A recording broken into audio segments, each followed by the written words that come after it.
ஓம் சாய்ராம், ஜெய் சாய்ராம். என் அன்பு குழந்தையே, கோடி புண்ணியம் செய்திருந்தால் மட்டுமே இதை உன்னால் பார்க்க முடியும், கேட்கவும் முடியும்.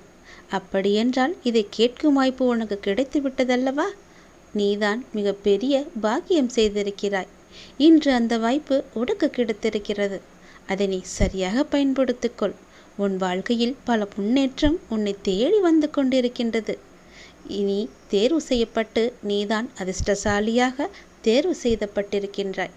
இன்று இரவு 12 மணிக்குள் இது உன் கண்ணில் நிச்சயம் படும். பிறகு பெருமகிழ்ச்சி உனக்கு தேடி வரும்.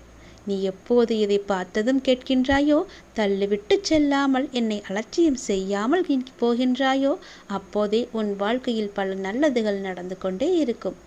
நீ கேட்டது போலவே உன் வாழ்க்கை சந்தோஷமாக மாறும். அதிகமெல்லாம் வேண்டாம், எனக்காக தினமும் 2 நிமிடம் ஒதுக்கு. உன்னை பற்றி நல்ல நல்ல விஷயங்களையெல்லாம் நான் சொல்வதற்காக தினமும் உன்னை தேடி உன் இல்லம் தேடி வருகிறேன். நீயோ பார்த்தும் பார்க்காததும் போல சென்று கொண்டிருக்கிறாய். வருத்தப்படாதே, அழாதே, குற்றமாக எதையும் கருதாதே. நான் உன்னுடைய அப்பா.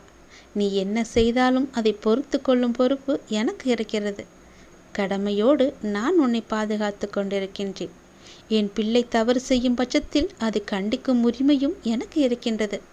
நீ உரிமையோடு என் மீது சண்டை போடுவதும் எனக்கு புரிகிறது. நான் எதுவும் தப்பாக நினைத்து கொள்ள மாட்டேன். உனக்கு நிறைய வாய்ப்புகளும் காலங்களும் நிறையவே உள்ளன. அவற்றை உனக்கு சாதகமாக மாற்றிக்கொள்வதற்காகவே இந்த சின்ன சின்ன சறுகல்களை எல்லாம் அப்போது உனக்கு கொடுத்து கொண்டிருந்தேன். புத்துணர்ச்சியோடு இந்த நாளை நீ எழுந்து நடமாடத் தொடங்கு. புதிதாக வீட்டுக்கு வரும்போது வெள்ளையடித்து சுத்தமாக்கிய பிறகுதானே உள்ளே வந்து நம்முடைய வாழ்க்கையை நடத்துவோம்.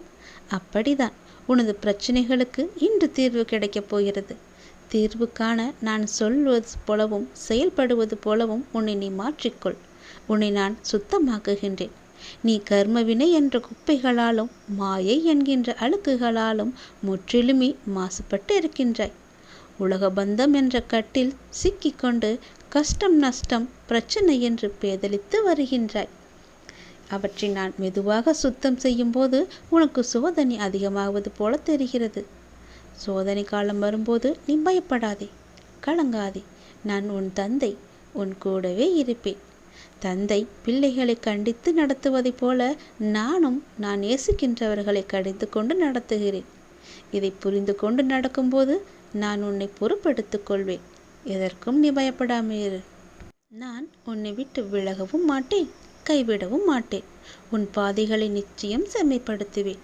உலகின் எந்த மூலைக்கு வேண்டுமானாலும் செல். கிட்டவோ எட்டவோ 7 கடல் தாண்டியோ நீ செல். எனது பக்தர்களின் மேல் உண்டான பிரேமை எல்லை அறியாது. ஆகவே கவலையின்றி எங்கும் செல். நீங்கள் செல்லும் இடத்திற்கு உங்களுக்கு முன்பாகவே சென்று நான் அங்கே இருப்பேன். உன் பாதையை நிச்சயம் செம்மைப்படுத்துவேன். சந்தோஷமாக செல், நல்லது நடக்கும்.